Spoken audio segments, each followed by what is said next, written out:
310장. 아, 하나님의 은혜로.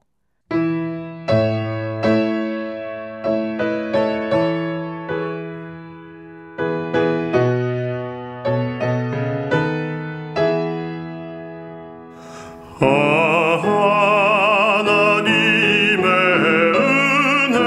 은혜로 있을 데 없는 자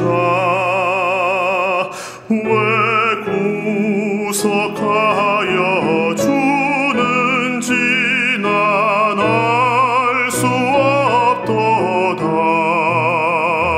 내가 믿고 또 의지함은 내 모든 형편 아시는 주님 늘 보아주실 것을 나는 확실히 아네. 왜 내게 굳센 믿음과 또 복음 주셔서 내 맘이 항상 편한지 난 알 수 없도다. 내가 믿고 또 의지함은 내 모든 형편 아시는 주님 늘 보아주실 것을 나는 확실히 아네.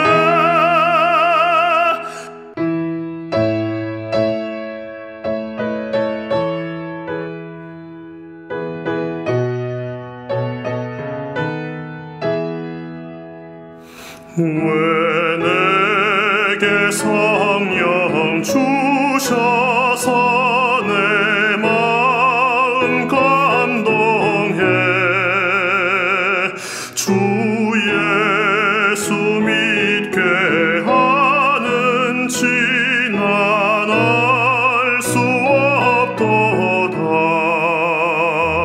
내가 믿고 또 의지함은 내 모든 형편 아시는 주님 늘 보아주실 것을 나는 확실히 아네. 주 언제 강림하실지 혹 밤에 혹 낮에 또 주님 만날 그곳도 난 알 수 없도다. 내가 믿고 또 의지함은 내 모든 형편 아시는 주님 늘 보아주실 것을 나는 확실히 아네.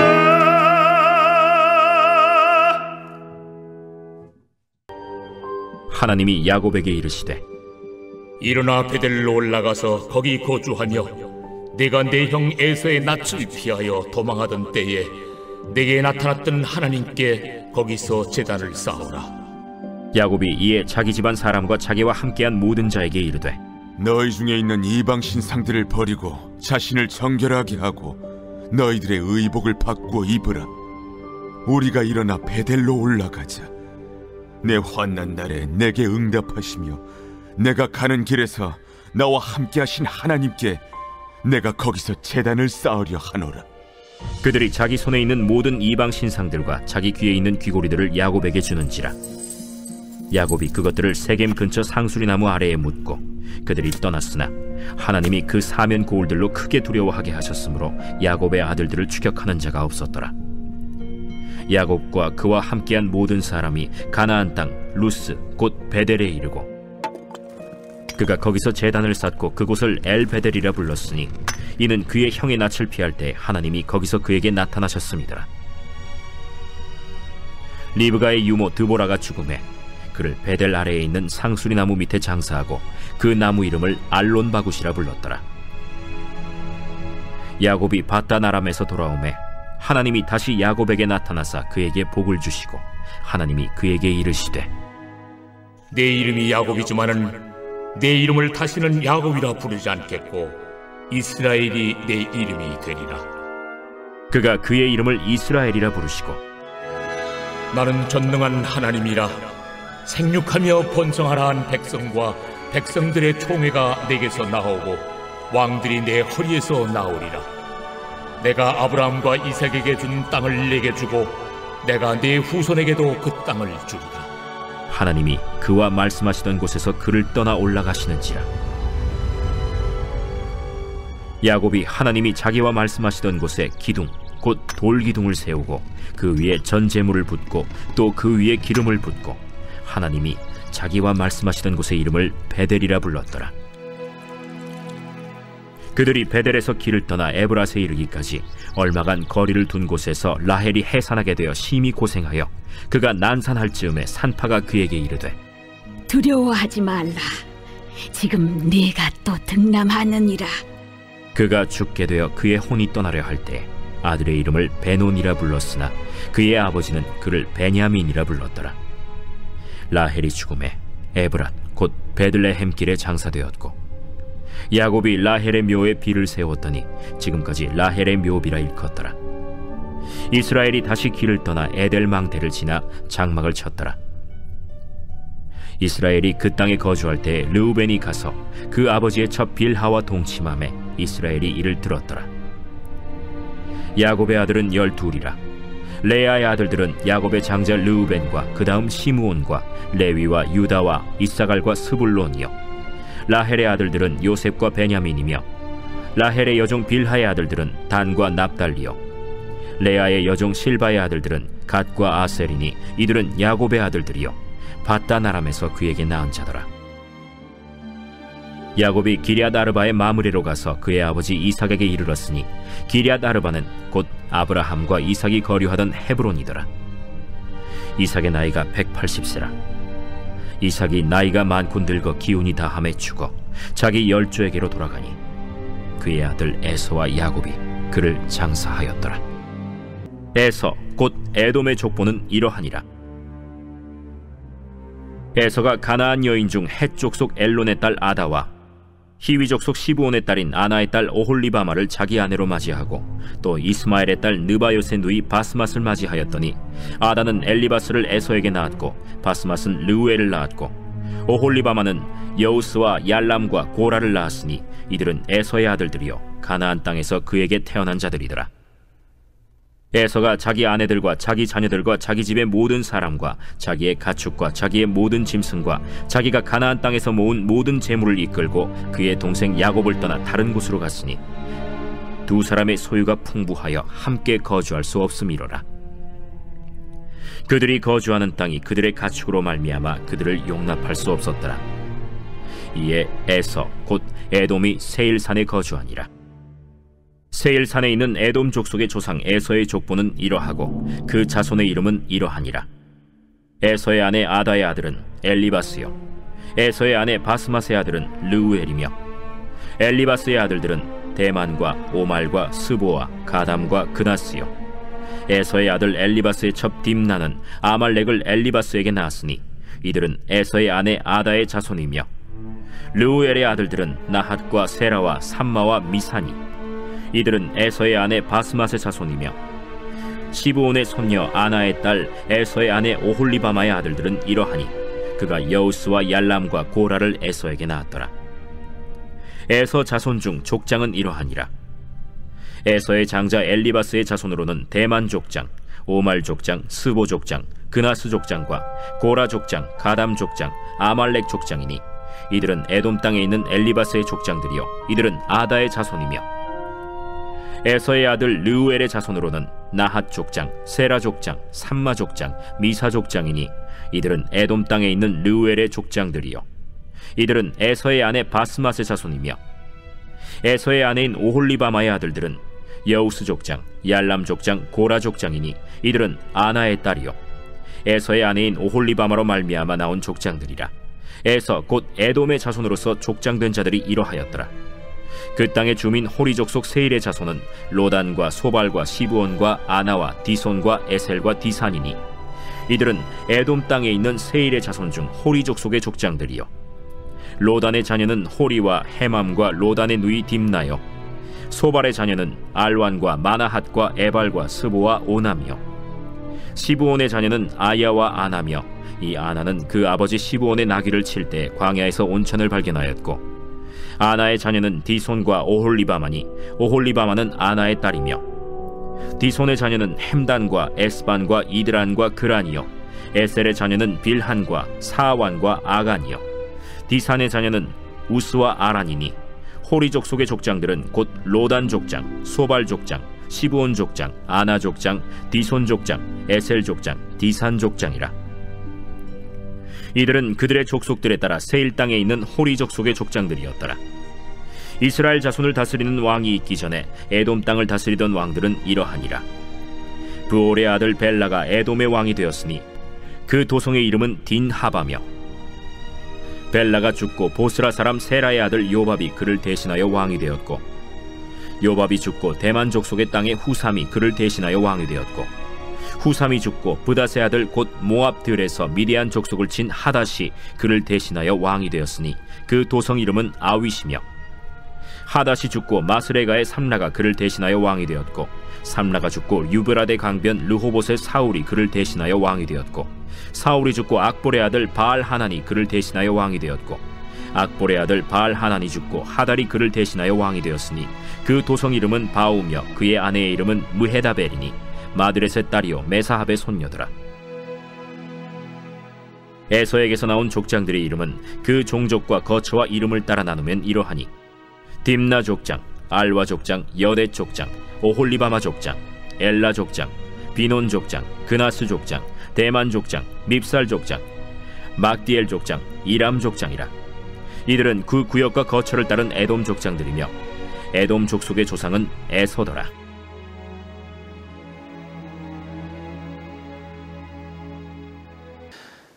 자, 오늘 함께 살펴볼 이 35장을 끝으로 지난 27장부터 시작되었던 야곱의 생애가 마무리됩니다.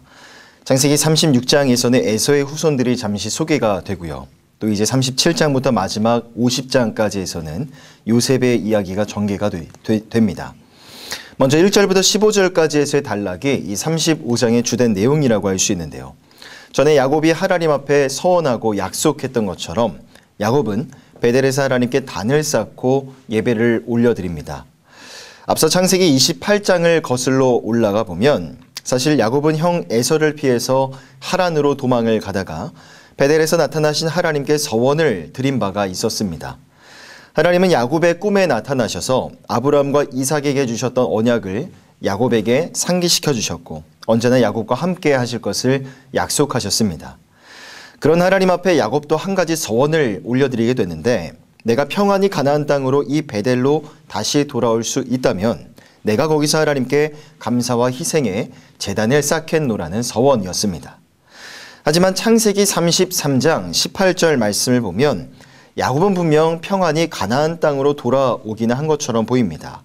하지만 그곳에 장막을 친 뒤 그곳에서 하나님 앞에 제단을 쌓고 예배를 올려드렸는데 그 장소는 베델이 아닌 세겜이라는 지역이었습니다. 원래 그가 하나님 앞에 서원했던 대로라면 야곱은 가나안 땅에 돌아오게 하신 하나님 앞에 감사한 뒤에 더 나아가 세겜이 아닌 베델에 단을 쌓고 하나님 앞에 제사를 예배를 올려드려야만 했습니다. 하지만 무엇이 야곱으로 하여금 하나님께 올려드렸던 그 약속을 서원을 잊게 만들었을까요? 아마도 야곱이 지내왔던 그동안의 여정들이 참으로 쉽지 않은 역경이 많은 그런 시간들이었기 때문에 가나안 땅에 들어오는 순간 육신적인 안일함에 순간적으로 빠져서 세겜 땅에 안주한 것은 아닌가라고 생각해 볼 수 있습니다. 결국 그러한 야곱의 안주함에 대해서 하나님이 채찍질을 징계를 가하신 것이 바로 지난 34장에 나오는 야곱의 딸 디나의 강간 사건이었습니다. 야곱이 정확히 얼마나 세겜 땅에 머물렀었는지 구체적인 연수를 알 수는 없습니다. 하지만 34장에서 야곱의 딸 디나가 어엿한 처녀로 성숙해 있던 것을 미뤄볼 때 아마도 야곱은 적어도 10년 이상이나 세겜 땅에 머물렀던 것으로 생각해 볼 수가 있죠. 그러니까 지금 이 문제의 본질은요, 하나님이 베델에서 야곱에게 말씀하신 대로 다 이루어 주시고 인도해 주셨건만 야곱은 10년이 지나도록 하나님께 드렸던 서원을 이행하지 않고 있었던 것입니다. 어찌되었든 디나에게 일어났던 사건은 야곱으로 하여금 자신의 지난 날들을 돌아보게 하였고 또한 자신을 향한 하나님의 뜻이 무엇인가를 알기에 충분했을 것입니다. 하지만 전장에서 야곱의 아들들이 세겜성을 노력한 이 결과 야곱의 가족들은 상당히 난처한 상황에 놓이게 되죠. 창세기 34장 30절의 하반절을 보면 야곱은 이렇게 말합니다. 나는 수가 적은즉 그들이 모여 나를 치고 나를 죽이리니 그러면 나와 내 집이 멸망하리라. 세겜성에서 일어났던 일들에 대한 소문은 순식간에 이미 여기저기 다 퍼진 상황이었을 것입니다. 자, 그러므로 이제 야곱의 가족들은 어디로 가든지 가나안 땅에 거주하는 족속들로부터 원주민들로부터 위협을 당할 게 분명해 보입니다. 그러한 상황 때문에 야곱도 깊은 고민에 빠져서 아무것도 할 수 없어 보이지만 그때 그 순간 이 문제 해결을 위해서 하나님이 일하기 시작하십니다. 창세기 35장 1절 오늘 본문의 말씀을 보면 하나님이 야곱에게 이르시되 일어나 베델로 올라가서 거기 거주하며 내가 내 형 에서의 낯을 피하여 도망하던 때에 내게 나타났던 하나님께 거기서 제단을 쌓아라 하시니라. 조금 더 지체하다가는 가나안의 원주민들에게 공격받을 게 뻔했기 때문에 그 상황 속에서 하나님은 야곱에게 베델로 올라갈 것을 명령하셨습니다. 자, 그런데 여기서 주목해 볼 단어가 있는데 일어나 베델로 올라가서 올라가다라는 이 단어에 해당되는 아라라는 단어입니다. 물론 베델에는요, 이 세겜보다는 높은 곳에 위치하고 있었기 때문에 이러한 지형적인 차이 때문인지 하나님이 베델로 올라가라고 말씀하셨을 수도 있습니다. 하지만 여기에 사용된 아라라는 단어는요, 단순히 지형적이고 물리적인 상승을 뜻하는 그런 말이 아니라 영적인 상승을 뜻하는 그런 단어입니다. 즉 영적인 곳으로, 거룩한 곳, 구별된 곳으로 나아가 거기서 하나님을 뵙고 하나님을 찾으라고 명령하셨던 겁니다. 야곱 또한 그 하나님의 말씀에 순종하여 베델로 올라가기에 결심합니다. 자, 그런데 야곱은 베델로 올라가기에 앞서 자신의 집안 사람들에게 세 가지 당부사항을 전달하죠. 2절을 보면 첫째로 각자 소유하고 있는 이방신을 다 버려라. 둘째로 몸과 마음을 정결하게 하고 셋째로 너희의 의복을 바꾸어 입으라고 말합니다. 여러분, 야곱의 이 말은 또다시 새로운 여정을 앞두고 있었던 야곱의 집안 사람들에게 전하는 일반적인 당부의 말일 수도 있습니다. 하지만 야곱이 특별히 이 세 가지 당부사항을 전한 것은 그만큼 그의 가족들과 그의 집안 사람들 모두가 그동안 세겜 땅의 문화에 깊이 젖어들어 있었다는 것을 뜻합니다. 그러니까 하나님께서 야곱에게 베델로 올라가라 하신 이 말씀은요, 당장 가나안 원주민들의 공격이 곧 있을 터이니 그 공격을 피해서 빨리 도망가라는 취지에서 주신 말씀이 아니라 이제는 세겜 땅의 문화를 벗어버릴 것을 명령하는, 우상을 숭배하며 세속의 문화에 젖어 있었던 지난 날들의 옷을 벗어버리고 다시 한번 여호와 하나님 앞에 그 거룩한 신앙을 회복하라는 거룩의 명령이었던 것입니다. 5절의 말씀은 하나님의 명령에 순종하여 결단한 야곱을, 회개한 야곱을 하나님이 기뻐하셨다는 것을 뜻합니다. 야곱의 집안 사람들이 베델로 이동하는 사면에 많은 가나안 원주민들이 있을 게 분명했지만 하나님이 그들을 두렵게 하여서 야곱의 아들들을 추격하는 자가 없었다라고 말씀하죠. 많은 무리가 이동하고 있다는 것을 가나안 원주민들이 모를 리가 없었을 겁니다. 하지만 결국 이들이 야곱의 일행을 공격하지 않았다는 것은 하나님의 특별한 보호와 간섭이 있었다는 것을 뜻하죠. 이어지는 6절과 7절을 보면 야곱은 하나님의 도우심으로 안전하게 베델로 돌아오게 됩니다. 그리고 그곳에 제단을 쌓게 되죠. 드디어 그가 과거 베델에서 하나님 앞에 서원했던 것을 이행했던 것입니다. 그리고 11절과 12절을 보면 이때 하나님께서 아브라함과 이삭에게 주셨던 약속을 다시 주셨습니다. 특별히 주목해 볼 것은 10절 말씀입니다. 하나님께서는 야곱에게 그의 이름이 이스라엘이 될 것이고 앞으로 또한 그렇게 부르시겠다라고 말씀하죠. 하지만 사실 야곱의 이름이 이스라엘로 바뀌게 될 것이라는 말씀은요, 지난 32장에서 이미 야곱에게 주어진 바가 있었습니다. 자, 그런데 왜 하나님은 35장에서 또다시 야곱에게 똑같은 말을 반복하셨을까요? 과거 야곱은 야복 강가에서 하나님과 겨루어 이룬 뒤에 이스라엘이라는 이름의 축복을 받긴 했습니다. 하지만 그가 세겜에 머무를 때 그의 삶의 모습은요, 여전히 야곱이라는 이름의 뜻과 다를 바가 없었기 때문이죠. 야곱이라는 이름의 뜻이 무엇입니까? 속이는 자, 빼앗는 자와 같이 부정적인 의미를 담고 있습니다. 야곱의 집안 사람들이 세겜에 머물 때에 그 땅의 주민들을 속이고 죽이며 약탈함으로 여전히 야곱은 사람과 다투고 있었던 것이죠. 하지만 하나님은 다시금 베델에서 야곱에게 이스라엘이라는 이름을 건네주시면서 이제는 야곱이 아닌 이스라엘에 걸맞는 사람이 될 것을 요청하신 겁니다. 특별히 이스라엘이라는 이름의 뜻은요, 하나님과 씨름하는 자라는 뜻을 지닙니다. 결국 이스라엘이라는 이름에 걸맞는 삶이 무엇이냐 하면 하나님과 싸워서 씨름해서 이기라는 그런 뜻이 아닌 겁니다. 세상에 하나님과 싸워서 이길 수 있는 사람이 과연 어디에 있겠습니까? 다만 창세기 32장에서 야곱이 하나님과 겨루어 이겼다라는 이 말은 정말로 그가 하나님을 이겼다는 뜻이 아니라 단지 그가 하나님께 인정을 받았다는 것을 뜻합니다. 세겜에서 베델로 돌아온 야곱에게 하나님이 원하셨던 것이 바로 이것이었습니다.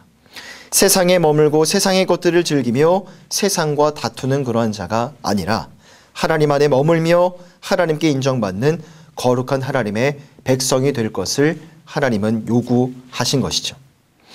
그 하나님의 명령에 순종한 야곱은 14절을 보면 베델에다가 다시 한번 돌 기둥을 세워 하나님을 경배했습니다. 사실 돌 기둥은 창세기 28장에서 야곱이 꿈속에서 하나님을 배우고 난 뒤 기념으로 돌 기둥을 세운 바가 있습니다. 하지만 그 당시는 벌써 30여 년 전이었기 때문에 그 돌 기둥이 넘어졌거나 흔적조차 사라져 없어졌을 가능성이 매우 높죠. 그래서 야곱은 그때의 감격을 회상하면서 또다시 하나님과 친밀하게 교제 나누었던 이 장소에서 돌 기둥을 다시 세우게 되었던 겁니다. 여러분, 오늘 창세기 35장을 묵상하면서 저는 두 가지 사실을 좀 깨닫게 되었습니다. 첫째는 하나님은 참 언약의 신실한 하나님이시구나 라는 것이고, 둘째는 야곱이 경험했던 이 회복의 시간이, 회복의 은혜가 오늘날 우리에게도 반드시 필요하다라는 사실이었습니다. 하나님은 베델에서 다시 야곱을 만나 주셨습니다. 그리고 그에게 오래전부터 주셨던 약속을 다시 주셨는데, 아브라함에게도 약속하셨고 이삭에게도 약속하셨던 땅과 자손과 복에 대한 약속을 다시금 야곱에게 전해 주었던 겁니다. 사실 야곱이 20년 동안 삼촌 라반의 집에서 거의 종과 같은 신분으로 사는 동안, 또한 10여년 동안 세겜 땅에 거주하여 세속에 머물며 살아가고 있을 때에 야곱은 자신에게 주어졌던 이 언약의 말씀을 잊고 살았는지도 모릅니다. 하지만 한 번 택하신 하나님의 백성을 절대로 잊지 아니하시는 그 하나님께서 망각의 깊은 잠에 잠들어 있는 야곱을 친히 흔들어 깨워주셨던 것이죠. 다시 한번 그에게 약속들을 상기시켜 주셨고, 또한 반드시 그 약속을 이루어 주실 것을 재차 확인해 주셨던 겁니다. 여러분, 오늘도 그렇게 언약의 신실한 하나님이 바로 우리의 하나님이 되십니다. 물론 우리의 연약한 지성 때문에, 우리 삶의 바쁘고 분주한 일상 때문에 하나님이 나에게 주신 언약의 말씀들을 우리는 너무나 쉽게 자주 잊어버립니다. 예컨대 새해 나에게 주신 약속의 말씀 너무나 자주 잊어버리고요. 예배 가운데 또 하나님의 말씀을 묵상할 때 내 마음을 감동시켰던 무수히도 많은 하나님의 언약의 말씀, 능력의 말씀들이 있지만 죄로 인하여 타락한 인간의 지성과 의지는 자꾸만 그 말씀을 망각하게 만들어 버립니다. 오늘 본문에 나오는 야곱 또한 어쩌면 그의 인생 가운데 한동안은 하나님이 주신 언약의 말씀을 잊어버렸는지도 모릅니다. 하지만 그에게 다시 찾아와 마침내 약속하신 그 말씀을 다시 떠오르게 해주시는 그 하나님의 강력한 의지가 오늘날 우리에게도 얼마나 많은 위로와 위안이 되는지 모릅니다. 여러분, 진정으로 행복한 인생은요, 세상의 부와 명예를 다 가진 자, 세상에 부러울 것이 없는 인생을 향하여 세상은 그것을 향해 행복한 삶이라고 정의할지 모릅니다. 하지만 우리는 그러한 세상의 정의에 결코 동의할 수 없고 동의해서도 안 되는 사람들입니다. 왜냐하면 우리는 이 세상 나라 백성들이 아니라 저 하나님 나라 천국의 백성들이기 때문이죠. 하나님 나라 백성들이 추구하는 행복의 전의는 저는 하나님의 말씀 안에 있다고 생각합니다. 물론 우리가 저 천국에 나아가는 그날까지 여러 가지 많은 인생의 문제들로 인하여 고통하며 때로는 내 가정의 상황과 형편들이 자꾸만 누군가와 비교되는 것만 같아서 가슴 아프고 속이 상하며 마음이 괴로울 때도 잦을 것입니다. 하지만 성도가 살아가는 인생의 여정 가운데에는 이미 예수 그리스도를 통해 새 언약을 통하여 하나님의 나라가 약속되어져 있습니다. 세상을 살아가는 많은 사람들은 인생의 목적이 불분명하여서 방황하고 두려움에 자주 떨지만 우리가 살아가는 삶의 목적은 이미 정해져 있는 것이죠. 또한 그런 인생의 구비구비마다 하나님이 주시는 위로의 말씀, 언약의 말씀들이 있기 때문에 성령의 인도하심으로 인하여 우리가 살아가는 삶의 행복의 정의가 달라질 수 있는 것이죠. 세상이 말하는 행복의 정의는 지극히 상대적입니다. 내가 더 많은 것을 가지고 더 높이 올라가야 그것을 행복이라 말할 수 있겠지만 성도의 삶의 행복은 절대적입니다. 이미 예수 그리스도를 통해 주신 천국의 소망 안에 살아갈 수 있고요. 또한 때마다 나에게 주시는 위로와 언약의 말씀을 잊지 않고 날마다 기억하며 그 약속의 말씀을 통해 일하시고 응답하시는 그 하나님의 하나님 되심을 경험할 수 있는 것이 바로 그 말씀이 내 삶을 관통하여 그대로 이루어져 가는 것을 우리가 경험할 수 있는 것이 바로 우리 성도가 하나님 나라 백성이 정의할 수 있는 행복한 인생의 정의라고 저는 믿습니다. 여러분, 베델이라는 지명은 하나님의 집이라는 뜻을 지닙니다. 베델은 야곱의 삶에 있어서 가장 순수하고 진실된 마음으로 하나님을 배웠던 장소이고 또한 그의 마음이 외롭고 공고할 때에 가장 뜨겁게 하나님의 보호와 도우심을 경험했던 은혜의 장소였습니다. 실로 베델은 하나님의 품과 같은 곳이었죠. 야곱이 잠시 그 베델을 떠났을 때 그의 삶은 평안할 수 없었습니다. 그 시간이 길면 길어질수록 그의 삶은 허망할 수밖에 없었죠. 하지만 다시금 자신의 죄악을 깨닫고 하나님의 품에 돌아와 안겼을 때 야곱은 진정한 인생의 행복이 무엇인가, 진정으로 삶이 평안할 수 있는 그 이유는 무엇인가, 그것을 깨달았으리라 생각됩니다. 오늘 우리의 모습도 야곱과 크게 다르지 않다라고 저는 생각합니다. 아무리 믿음과 신앙이 단단한 성도라 할지라도 때로는 신앙심이 높아졌다가 다시 바닥으로 뚝 떨어질 때가 있죠. 내 믿음은 문제가 없다며 내 신앙은 어느 누구보다도 뛰어나다고 자부할 수 있는 것, 여러분 그것은 성장이 아니라 교만입니다. 하지만 내 믿음과 신앙이 바닥을 쳤을 때 다시 돌아갈 곳이 있다는 것 그 자체가 우리 삶의 가장 큰 위안이 되는 것이고 큰 은혜가 되는 것입니다. 야곱이 베델로 올라가기 이전에 먼저 하나님의 부르심이 있었고 야곱이 베델로 올라갔을 때 하나님의 그를 만나 주셨으며 다시 축복해 주시고 그를 격려해 주셨습니다. 그 시간을 통해서 야곱의 신앙은 한층 더 성숙해졌죠. 여러분, 오늘 우리의 삶에도 이런 회복의 은혜가 필요합니다. 여러분 삶에 있어서 처음 은혜를 경험하셨던 거룩한 장소, 거룩한 시간들이 있으십니까? 우리 인간의 몸은 음식의 힘으로 살지만 우리 인간의 영혼은 추억의 힘으로 살아갑니다. 하나님의 품 안에서 행복했던 그 과거의 추억들, 과거의 때를 다시 돌아보시고 그때 하나님은 오늘 이 새벽에 다시 배우는 은혜가 있으시기를 바랍니다. 그때 내 안에 있었던 망각의 습관으로 잊어버렸던 약속의 말씀들, 손에서 놓쳐버렸던 언약의 말씀들 하나님께서 하나하나 깨닫게 해주실 줄 믿습니다. 또한 성령 하나님께서 오늘도 우리의 눈과 귀를 열어주시사 오늘 이 새벽에도 우리 가운데 새롭게 부어주시는 언약의 말씀이 있을 줄 믿습니다. 그렇게 하나님 안에서 오늘 하루를 살아가시고 하지만 먼 훗날 우리의 삶이 연약하여 언젠가 또 오늘 나의 모습처럼 지쳐 넘어질 때도 있을 것입니다. 그때 말씀과 성령 안에서 하나님과 함께 동행하는 오늘 우리의 이 하루가 언젠가 또다시 지쳐 넘어질지 모르는 내 삶을 다시 일으켜 세우는 그런 은혜의 추억이 되었으면 좋겠습니다. 하나님이 없는 인생에는 어떠한 평안도 어떠한 기쁨도 어떠한 행복도 있을 수 없습니다. 혹여나 여러분 안에 오늘날 무너진 신앙의 영역들이 있다면 하나님 안에서 오늘 이 새벽 다시금 회복의 은혜를 경험하시는 서울홍성의 모든 성도님들 다 되시기를 주님의 이름으로 간절히 부탁드립니다. 기도하겠습니다. 사랑과 은혜가 풍성하신 하나님, 오늘 우리 삶에도 야곱이 경험했던 것처럼 회복의 은혜가 필요합니다. 회복의 기회가 필요합니다. 하나님, 하나님을 떠난 인생 가운데 어떠한 평안도, 어떠한 쉼도, 기쁨도, 여유도 없음을 바라봅니다. 이 세상에 어떤 것을 사모하여 또 세상에 바쁘고 분주한 일들 때문에 하나님의 은혜를 잊어버리고 또 하나님의 품을 떠나 세상 속에서 살아갔던, 세상 속에서 세상의 그 어떤 것을 사모했던 우리의 지난 날을 돌아보니 하나님, 그런 우리를 불쌍히 여겨주시고 긍휼을 베풀어 주시옵소서. 다시금 주님 앞으로 주님의 품 안으로 나아가기를 원합니다. 우리 마음속에, 우리의 생각 속에 잊어버렸던 언약의 말씀들, 약속의 말씀들을 다시 한번 깨닫고 돌아보는 이 새벽의 시간이 되어줄 수 있도록 인도해 주시고, 그 말씀 안에서, 그 언약 안에서 주님과 함께 동행하는 행복한 오늘 하루의 삶을 살아가는 은혜의 추억의 날들을 다시 한번 갱신해 나아가는 이 새벽의 시간이 되어줄 수 있도록 인도하여 주시옵소서.